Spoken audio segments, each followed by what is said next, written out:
What's up, good people? Mark Holmes here, and as always, I want to say thank you all for watching, commenting, subscribing, and being part of the Joe Boo Sports Report. Without you guys, as well as you ladies, you know that this literally does not work. I hope you guys are having a great day.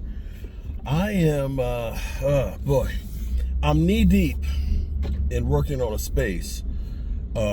We're converting the upstairs into a loft, efficiency apartment, whatever you want to call it.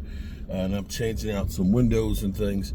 And, you know, when you're dealing with a lot of old shit like me, it's not always as easy as you think it's going to be. Be that as it may, I'm running around and I just saw Jerry Jones, who's talking about Micah.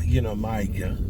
I respect Micah a whole lot, and he's a great player. But he won't shut his big fat mouth. Why don't you just at least wait till after the game?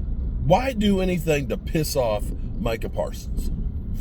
So, and I'm not going to say that it's not something that I haven't said, because I've said it. I've used a quote from Doc Walker. Hey, if I can lose with you, I can lose without you, right? Meaning that if you're not winning with a guy, well, it means you're losing, and you can look. And if you were losing and having that guy, well, you can still continue to lose without that guy. Does that make any sense? Because we act like, or at least the talking heads act like, we had Micah Parsons last year, and we were the best defense in football. And we went from being the best defensive football with Micah Parsons to the worst. Well, I hate to tell you, we were a bottom feeder defense last year with Micah Parsons. A lot of that was we let a lot of talent go between Dorrance Armstrong, Dante Fowler, Leighton Vander Esch finally had to retire. Diggs was injured.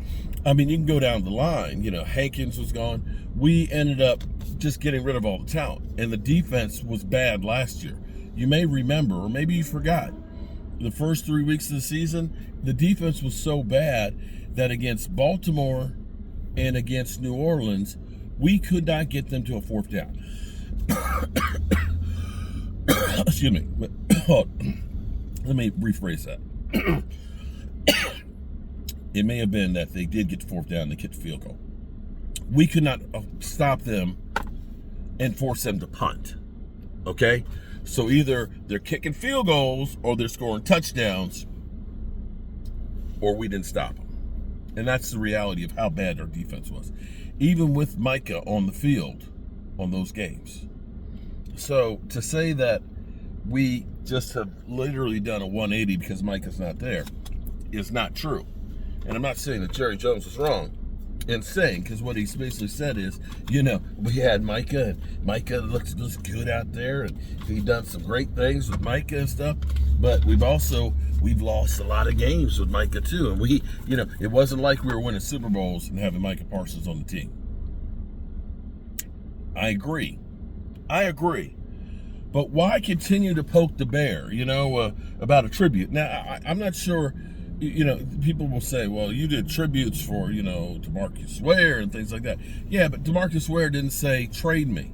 DeMarcus Ware didn't lay out on the bench, sleep during a game. So there's a little difference there. But no comment. We'll talk about it after the game. Don't continue to try and save yourself for the move you made. Listen, I get it. It's one of those things that if it ends up working out and you end up getting a couple of lights out players and 2 years from now we win the Super Bowl, then you look at it and say, hey, we made a great move getting rid of Micah. You can't sell this shit though right now. There's no way, as long as Green Bay is winning, that you can sell trading Micah Parsons. It's a no-win. The best thing to do is, hey, we moved on. We hope that things are going to be better for us in the future. We recognize that Micah is a great player, and we wish him well, and so on, except when he plays the Cowboys, okay? But to constantly say, well, we sucked with Micah, and he's not a difference maker, it's just going to make him want to come out and literally bitch slap the hell out of the Cowboys. I don't understand why we continue to do the same stupid shit. It literally just drives you crazy with the absurdity of the Dallas Cowboys. You know?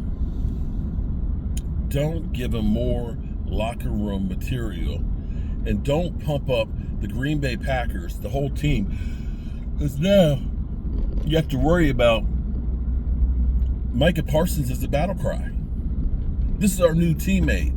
We want to win and we want to destroy them. We want to make them suffer. And Jerry keeps making it worse, like he does everything.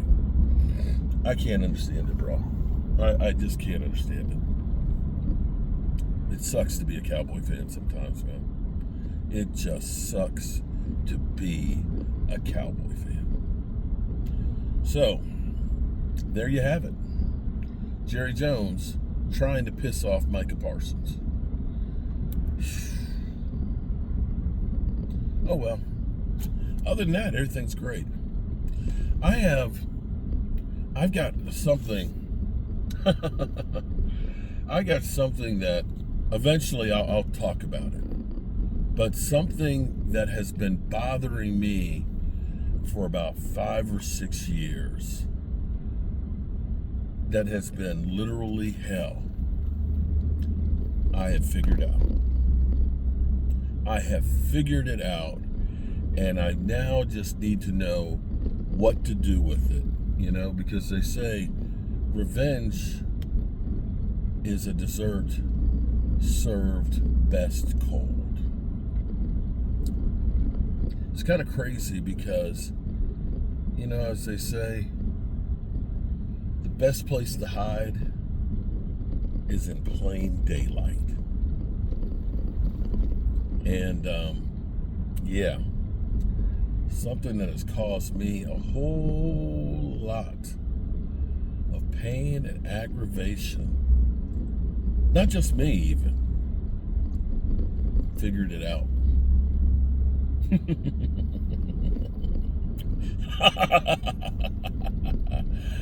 Oh, you know, people sometimes think that their shit don't stink and that they can just do what the hell they want to and that nobody will know.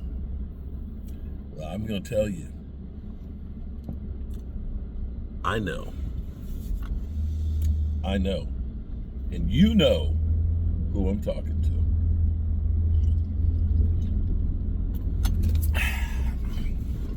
Alrighty, good people. I hope you all have a great day. Peace out.